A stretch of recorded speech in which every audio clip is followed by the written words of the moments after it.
Sorry, yeah. Ready? Go. Very good evening, worthy opponents, members of the floor, ladies and gentlemen. Today, as the second speaker of the closing opposition, I strongly disagree with the motion. This House believes that the media should show the full horrors of war. And our team's case line today is the media should not show the full horrors of war simply because A, it desensitizes the public, and B, because it glorifies the terrorists and other extremists as well. Now, as the second speaker, my duty is to rebut all the points brought up by side government, yes, and I shall begin in chronological order, starting with the first speaker. She said that we have a social responsibility. The social responsibility of the media is to report nothing but the absolute truth. Ladies and gentlemen, we can all agree on this point. The media's job is to report the truth. But I'm going to ask you one thing. What about privacy? What about dignity? Ladies and gentlemen, can I point out to you that there's absolutely no dignity or class or compassion by showing the torture, rape, execution, or beheading of an individual? Whatever happened to privacy, to respect for the deceased, denied.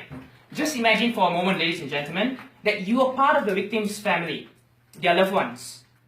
Would you or could you rest easy knowing that the media and the news agencies have just mass distributed information showing the interrogation, the rape, the torture, and finally the beheading or execution of your loved ones? Could you rest easy, ladies and gentlemen?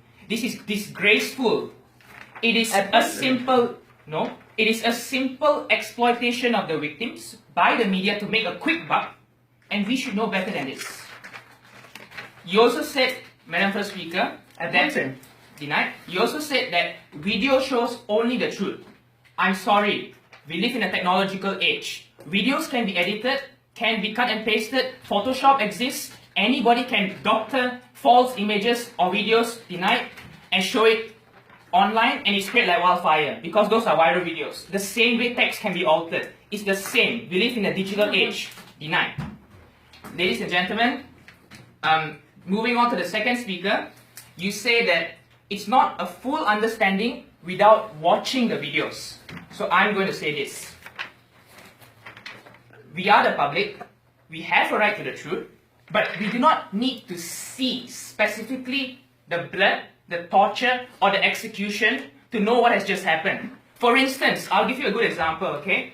You do not have to watch the decapitation of American journalist James Foley, or the British aid worker David Haynes, or the Japanese nationals Yukawa and Kenji Goto by the ISIS, to know that the ISIS are extremists, to know that they are necessarily inherently evil, that they must be stopped at all costs. I can read about the news, I can read the specifics in the news, just a moment, I can read about the news, read about the specifics, and understand exactly what is going on. I do not need to watch the videos to further make me nauseous. Yes. Yeah, but see, by watching the videos, you're putting that full frontal reality in front of the people so that they're completely, utterly aware of what they're voting for, and making them responsible, and making them accountable for the actions that they're doing. Thank you very much. I would argue that the same can be achieved through text alone, and that graphic images are not necessary, they are redundant. But I'll get back to your point in your rebuttal. Denied. Alright, ladies and gentlemen, I move on to the third speaker. The third speaker's point is very simple. He says that the public does not have to bow down to the government. They do not have to allow the government to tell them what to do. So I'm going to ask you this, deny. I'm going to tell you this. What happens if the general public gangs up tonight and they decide, okay, we agree, we should censor out images. We should say, let the media censor out images. Let the media edit footage, filter off footage. Would you then come to our side? Because the public has made a decision. Vox populi, vox Dei. The voice of the people is the voice of God. Should we follow then that, it follows that the public should now follow on, and that they should, since you agree that the public would decide the outcome, whether or not the media should portray or not? Yes. If that ever happened, I can't possibly see how it ever possibly would that the people would vote to have themselves censored. If they did vote for that, then yes, absolutely, we'd have to go with it. Thank you. Thank you for agreeing with my team. Okay, last speaker, denied. Last speaker, you said people have a responsibility. They should be forced to watch it. They are responsible to watch it. If they don't, they are doing themselves injustice. Ladies and gentlemen, I think freedom of speech comes first. Freedom of speech is highlighted in the United Nations Declaration of Human Rights. It's the first act. we should all have the right to decide what we want to do with our lives, and it includes the freedom of choice. Whether I want to watch a video or whether I don't want to watch a video, it's up to me. Okay? Whether it's wrong or right, it's my choice, it's my right. It's a freedom of speech, it's a freedom of choice, and we fought greatly for that tonight.